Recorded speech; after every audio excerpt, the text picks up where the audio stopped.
Scott Hile. I'm the Senior Director of Corporate Strategy and Development for Enviva. We are a wood biomass renewable business looking to displace coal and grow more trees.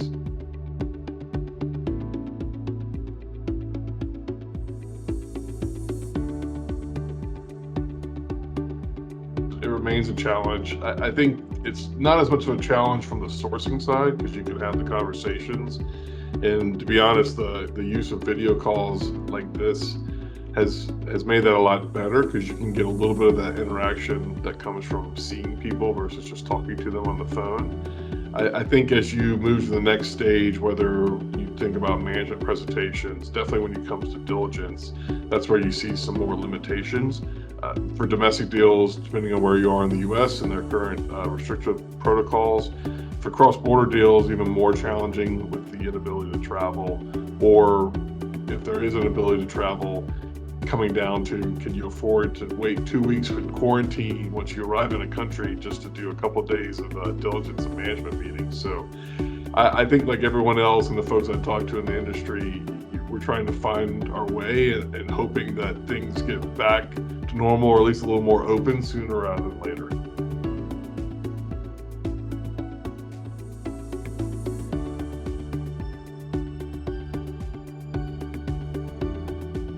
I think as a platform, technology from a communication standpoint has really allowed companies to expand their reach without requiring the travel.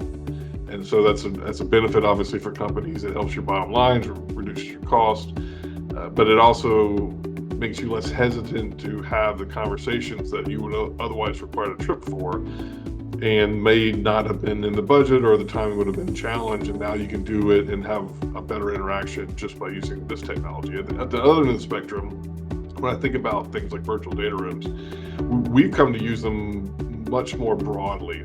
So when I grew up in the business and corporate development and M&A, it was always focused on, okay, you did these things for a transaction. And they were always geared towards either, for me, it was an SEC offering or an acquisition, buy side or sell side.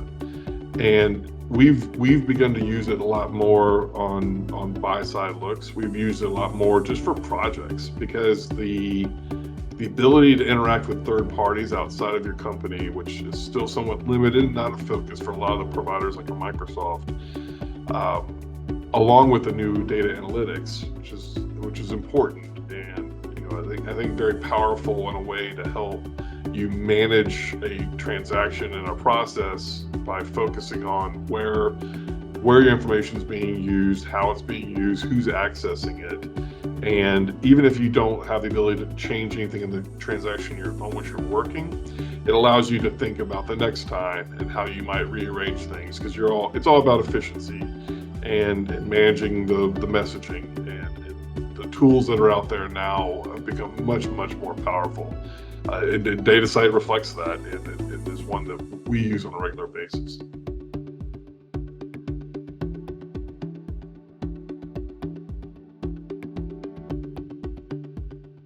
The high-level statement is after COVID-19 that it's going to really push economies into more of a renewable future. So, looking at post-pandemic, it's really changed how societies, businesses, and governments view the world. And as various industries saw a decline in demand for products and services, the energy industry kind of saw the opposite. And energy production and distribution remained essential regardless of whether there's a pandemic going on. So throughout the pandemic, we've really seen an increase in global interest in reducing carbon emissions. And looking ahead, renewables will have to play a crucial role in power generation for decades to come. So we're seeing, rather than job losses, job increases, and perhaps a boom in renewables starting in 2021. And for the companies that are out there currently working in fossil fuels, this shift will present a great opportunity to transition those skills into the energy sector as it continues to evolve into a clean energy future.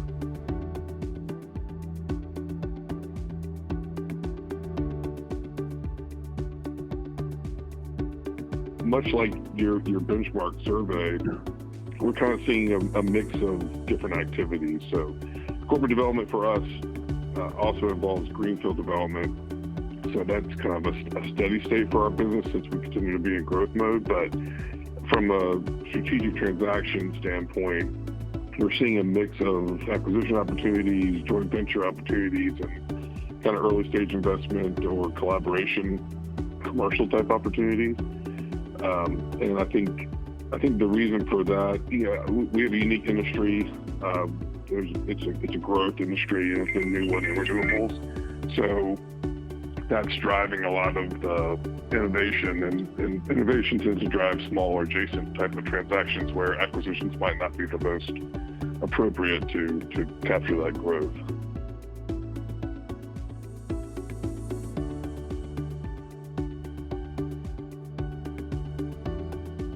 We closed a very large acquisition last year that had started pre-COVID, and I think it re-emphasized why it's helpful to have playbooks and processes in place around M&A, because it allowed us to transition, even with the crazy change in the dynamics of the world, in order to complete that acquisition still without any hiccups, amazingly.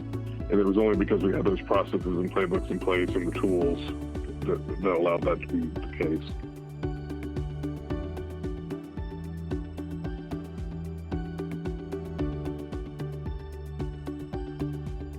I think it's gotten exacerbated. COVID-19 is the culture piece.